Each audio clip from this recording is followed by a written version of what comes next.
I found this ad for a cybersecurity senior analyst for a hospital right here in Manchester, where I live. And okay, I think I can do that. And so I went in and I interviewed, and I remember that I was in this huge room, and the CIO said, "Where do you get your threat intelligence?" And I'm like, no hesitation, I said, "I get it from Twitter." And I felt like, you know what? That is exactly the truth. I mean, that is where I've learned everything for the past, at that point, the past like 3 years about cybersecurity. And I said, if I get this job, I'm going to be completely transparent. And I got it. And so.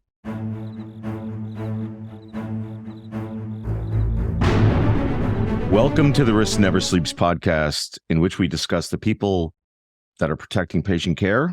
I'm Ed Gaudet, the host of our program, and this morning I'm pleased to be joined by Chris Plummer, Senior Cybersecurity Architect at Dartmouth Health in Manchester, New Hampshire.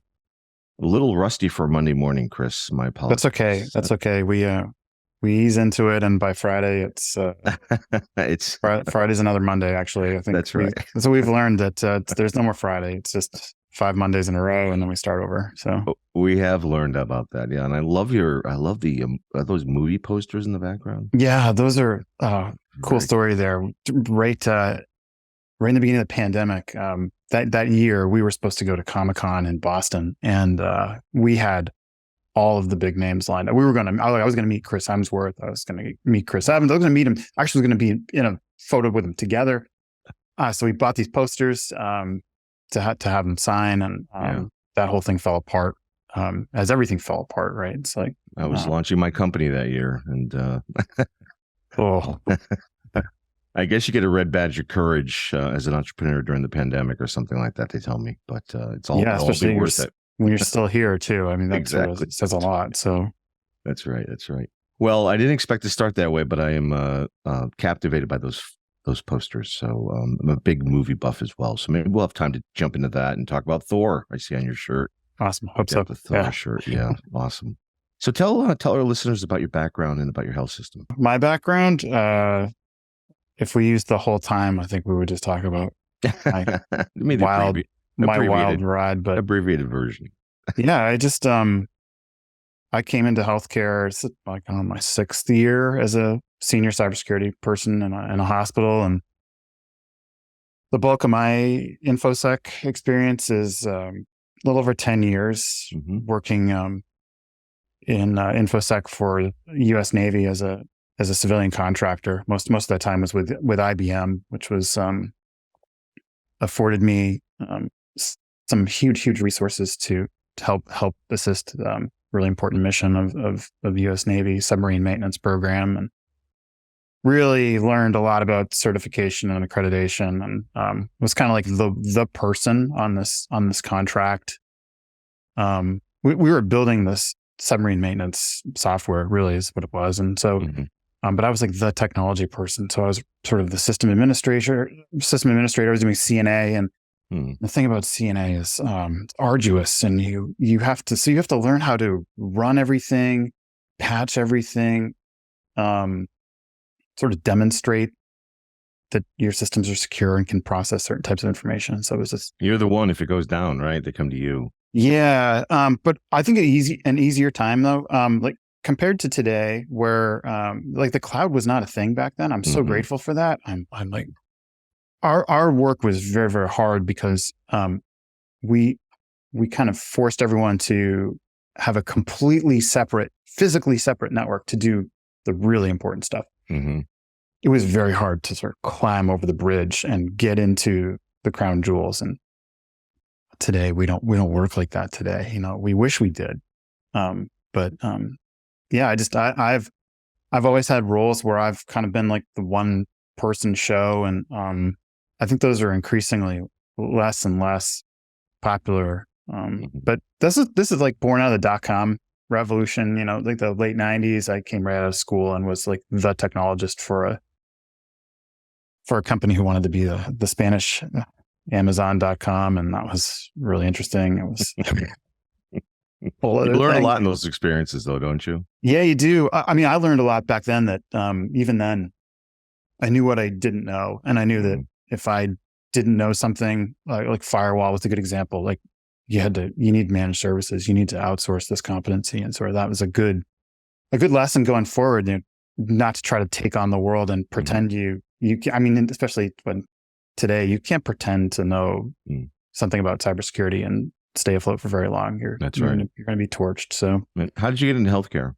Well, I left the Navy after about 10 or 11 years. It sounds better when I say that. It sounds better when I say I left the Navy instead of the contract turned over for like the third or fourth time. And they were like, okay, we're done with Chris. Oh, it's better to do it on your terms. Yeah. But I'd burned out of that experience probably 3 full times, where burned out, like where you don't even want to get out of bed. You're just like, I can't do this. I cannot wake up and so finally, I don't know what year that was, 2012 or so. I mean, I went to work for a completely different industry. I had a friend at the Timberland Corporation, the Timberland boot company. Just, Great boots. Massive, Great boots. Yeah, massive fashion brand. And I just I was like a security embedded person, like working in project management. And I worked there, and I worked for Phillips Exeter Academy, huge private high school here in New Hampshire for a couple of years. And got more cyber involved at Exeter.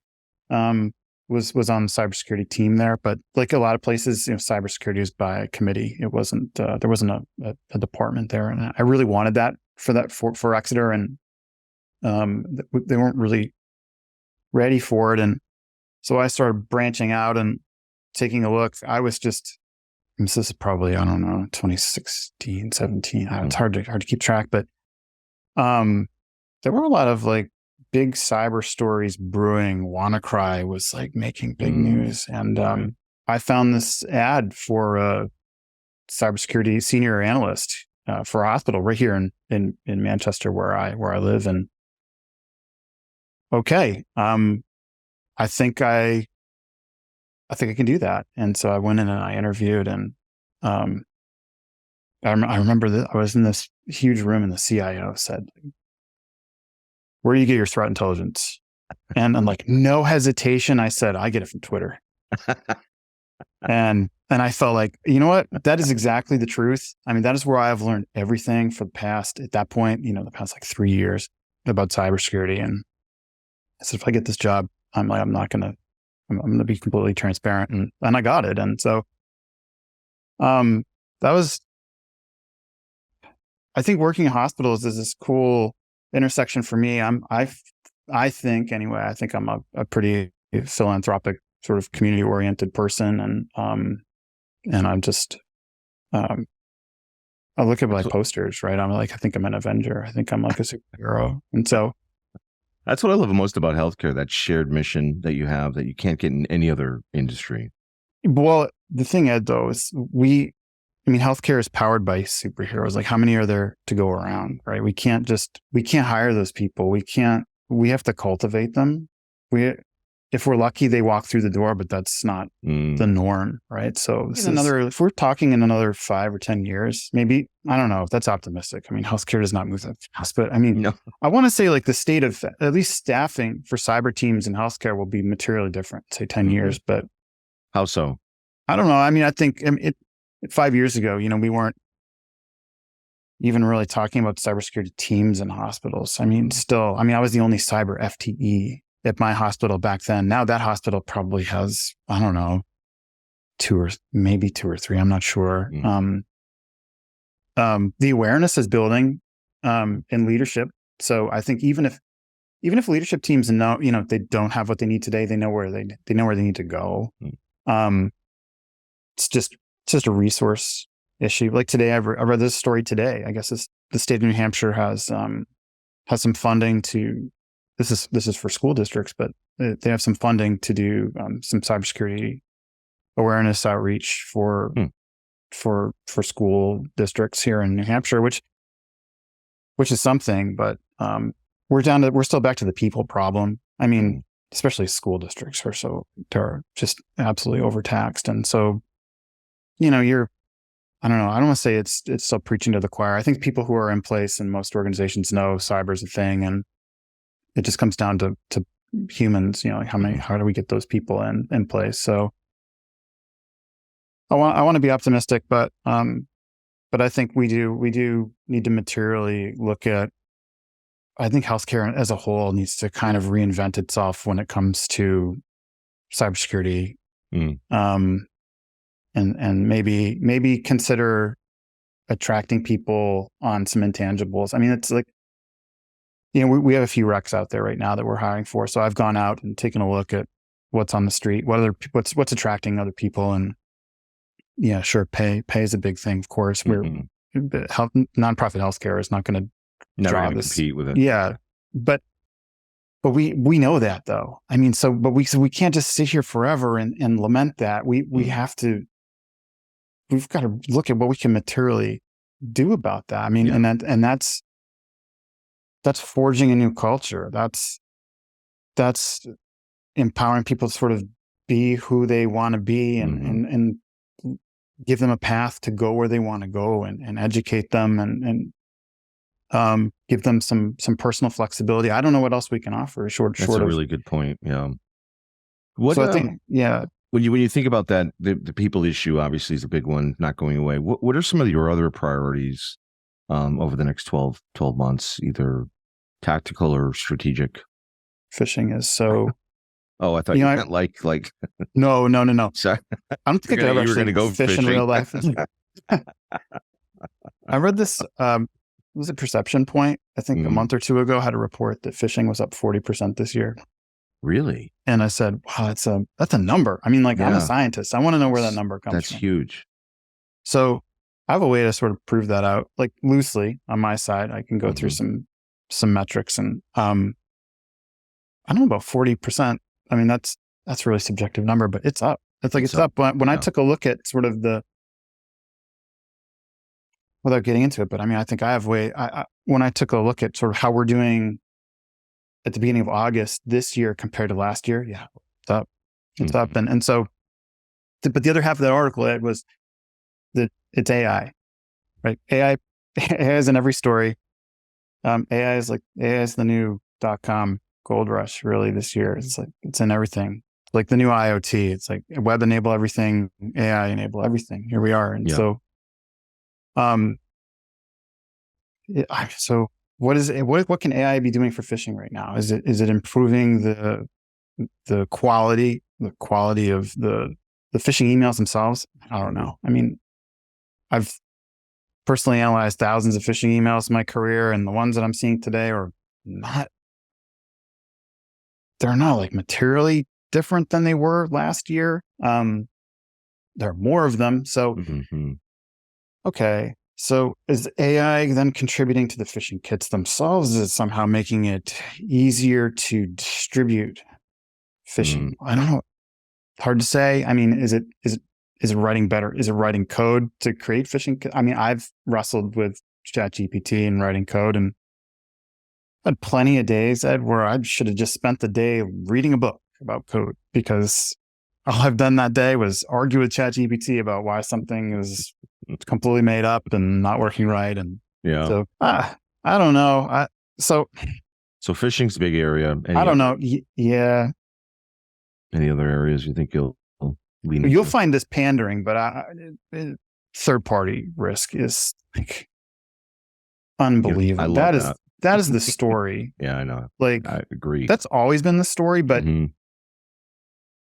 it is so in focus this year as we. Why do you think that is? Those are getting better. I mean, undeniably, we are, all of us, even those orgs that only have the one person show who's trying to stitch it all together. Hospitals are materially getting better. They're at least getting a better front door. They know where their windows are. We're closing them. But hospitals they're comprised of hundreds of third parties, as you know. And so it's just a matter of time until one of those weak links is exploited. And then you get under the covers and And then you learn about the state of affairs at these places. They don't even have a cybersecurity program. No. And what we find is people always underestimate the number of third parties they actually have that are material to their business. And it doesn't have to be a technical third party. It could be a non-technical third party. And if they get hit with some type of event and are taken down, that could have an equally critical impact to the health system. Yeah, remote access is remote access, right? It doesn't matter what operational function they serve, and that's been that frustration is sort of why I, and you're part of the Health Sector Coordinating Council as I am, and that sort of fire, like that's what got me into that space where I could vent constructively about problems like healthcare suppliers that have like no security program, or just it's so highly variable. Where some orgs are really mature and accountable when it comes to cybersecurity, and others are just still, they don't understand the risks that they are projecting onto healthcare until they get bit. So even the advanced ones, I mean, look at Move It. Look at the Move It event that just happened. I mean, really, with anything that's so pervasive, though, I mean, that's just. I don't know what we can do about that. Really, it's. I mean, analogous to Log4j, which is a little tiresome. Making that connection, but we got to do better. So, speaking of doing better, this year in June 2023, you found a critical bug in Gmail. The Gmail thing. It was world famous for a month. It was pretty world famous. Take our listeners through that for those that may have not heard about it. Oh man, that was it was just one night in June. I got a phishing email, right? And everyone gets phishing email, but this one had this new sort of digital seal on it that I'd never seen before. And this is a thing that Google does, and other big mail clients do this too, where if the message meets certain requirements, without dragging the audience through the whole technical details, if the message has a certain provenance, like Google will say like, this is legit. And I looked at this thing. I was on the way out the door to karate that night. I couldn't spend a ton of time with it, but I was like, this is off the wall. I've never seen anything like this. And so I got back to it, and the more I looked into it, I'm like, this looks. I could click the report spam button in this, but this looked severe enough. I mean, this was impersonating UPS, and it looked to me like anyone who knew how to take advantage of this could send any kind of payload, any kind of call to action to a user, and they could assert themselves as UPS, and I know how victims, I could see how someone could be extremely susceptible to this, and so I reported through Google's bug reporting program, which I've never done before. It's just not something I personally really have time for, and so Google rejected the bug. They rejected the bug outright. They said, "Nah, this is working as designed." And I was like inflamed. I could not believe. I was so mad. And so I did what I do when I'm really mad, which is I go to Twitter and I rant. And then and so I rant. It was probably like 9:30 at night or something. And I put it to bed, and I woke up, and it was just like 100,000 views, and it was going nuclear and crazy. Then I felt validated. I felt sort of validated. I'm like, okay, I'm not crazy, because it's like Chris versus Google. I mean, what do I know? Like I'm a kid who grew up in a trailer park, and I'm telling Google that there's a problem with their stuff and it affects all of their users. And so Google ended up changing its mind, which was crazy. And I had the leverage of this tweet that I put out, which had all these people pigpiling onto it, sort of defending me. And then like 2 days later, I woke up and I was in Forbes, and then that night I was on TV, I was in our newspaper, I was on awesome story. New Hampshire Public Radio, I was in like every tech pub on the planet, I was in Apple News. So great. I couldn't, like the one place I couldn't get into my local paper where I grew up, here in New Hampshire, we tried I say we, because my wife was like, had a lot to do with media outreach. Like we tried so hard to get in this little paper, and like they just wouldn't hear it. But we were everywhere else. It was nuts. But self-confidence. I mean, it's hard to have when you have a big company telling you you're wrong, and Google is full of those, some of those brightest minds on the planet, and you're like, maybe I'm misreading this, because I've never felt like my background is I'm not from. It's a whole other thing, but I don't come from a very confident background. Let's just say that. So, yeah, that was quite a ride, and so made some awesome friends through that process, and just learned really the fallibility of email in the end is really no better. I mean, email is no better today than it was like a decade or even 2 decades ago. It's still just the softest spot, and that's why we talk constantly about phishing under attack. every year. Yeah. Well, we were proud to know you on the HSCC. I know we all talked to. We're among royalty here. He discovered this incredible. Yeah, no, that was cool. So outside of healthcare or on IT and cyber, what would you be doing? What are you most passionate about? I'm a karate student with my daughter. We're both got our black belts last year. We've been doing this for about 7 years. Thanks. That's great. Thanks. Working our second degree black belts right now. So cool. That is just. I know she's 11, so she spent half her life doing that.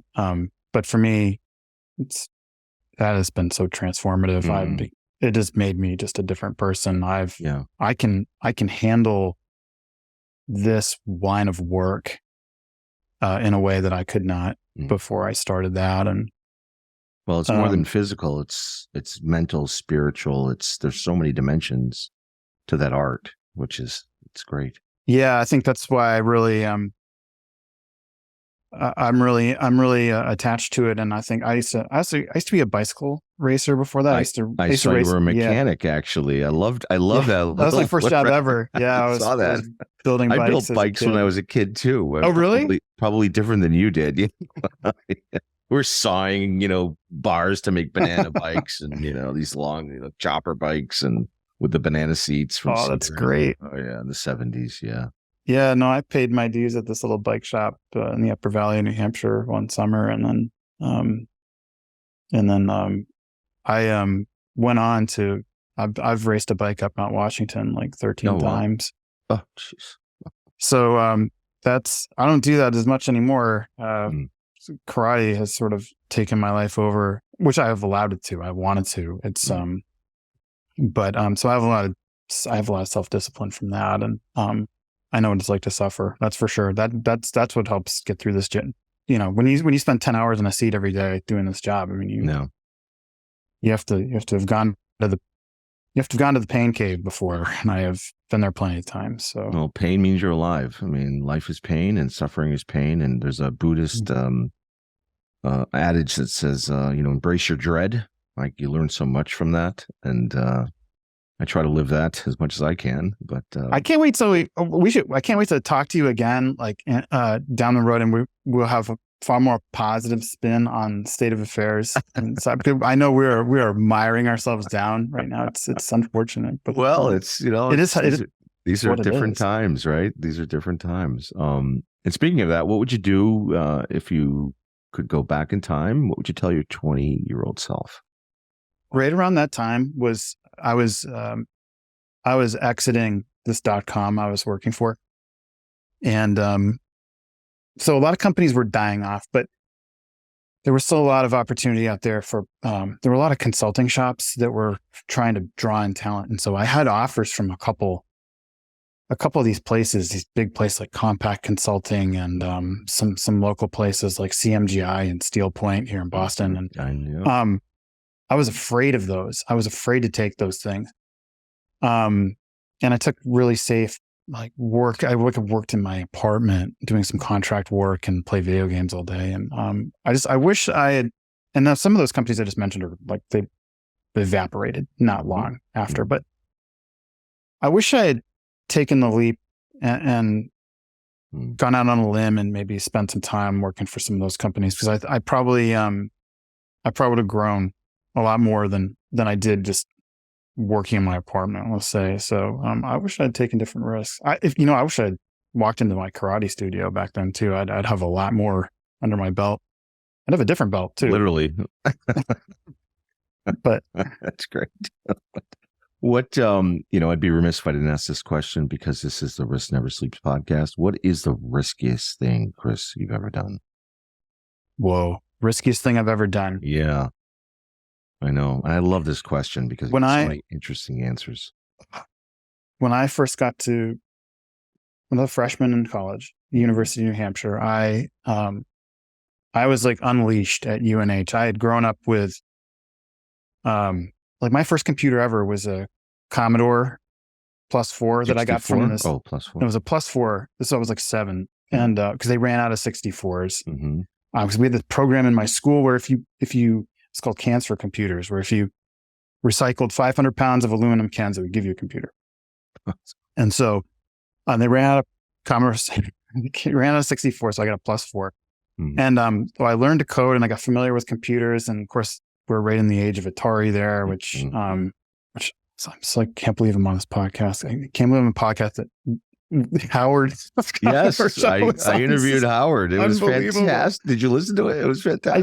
I did. He's coming back again, by the way. I'm really? having him on again. Yeah, he's so interesting. Such a fascinating guy. I'm halfway through his book, and it's so good. It is, and so, and by the time I get to UNH, I have a computer network now. Like this is like multiple computers that talk to each other, and I had a Unix account, and but I had a 1200 baud modem and a terminal emulator. I did not have graphics. That's not a thing. All I could do was read, and I found Usenet and I found Alt 2600, and I just read about, things that, good ways to get in trouble. And so with computers, so I started downloading a lot of risky things, and I had no sense of where these things came from or who wrote them or what did they really do. And I got in big trouble.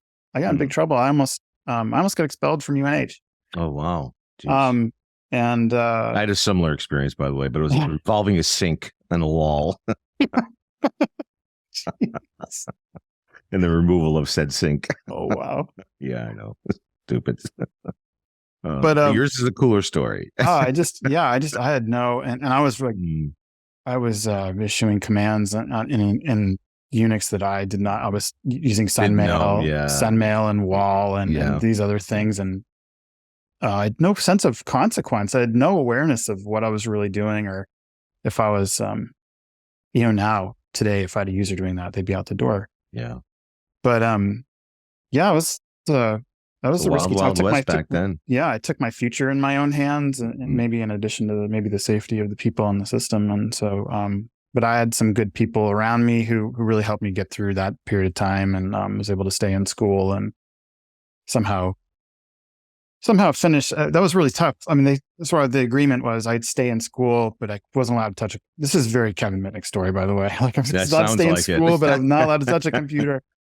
But I was taking a lot of computer science classes, so that's how they thought this was going to be very burdensome for me. And so I had to get like a shell account from some other company, and I had friends in the inside of UNH who were submitting my homework for me, and I had professors who were okay with that. And yeah, that was a risky time. That's the riskiest thing I've ever done.